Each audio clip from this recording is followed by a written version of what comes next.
Insulin prices have skyrocketed in recent years, and while the new measures recently signed by President Trump could help some people get insulin for less money, it could take time before the rules take effect. In the meantime, Consumer Reports explains what diabetics could do now to get the lowest price possible.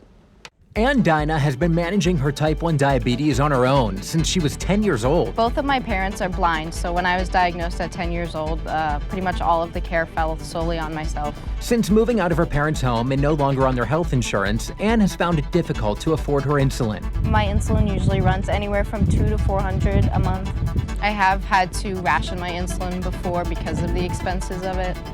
Anne's not alone. Since 2014, some commonly prescribed insulins have experienced huge price hikes. But there is good news. Consumer Reports investigative reporter Lisa Gill says there are ways to find affordable insulin. If you're insured and you have a high deductible plan, new federal rules might mean that you have to just pay a low copay and not the full amount. For example, if you're insured by Cigna, you could get insulin for as little as $25. So check with your insurer.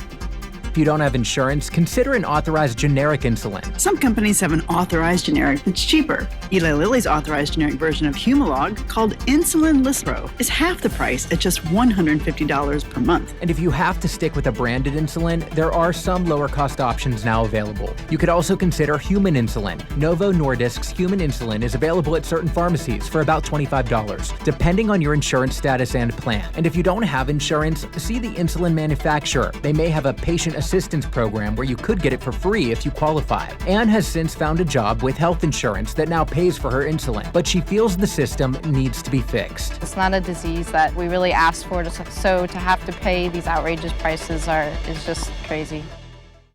Consumer Reports also says you could look into diabetes clinics and diabetes-specific organizations within your state or county to find low or maybe no-cost insulin. You can find one near you by going to needymeds.com for free help.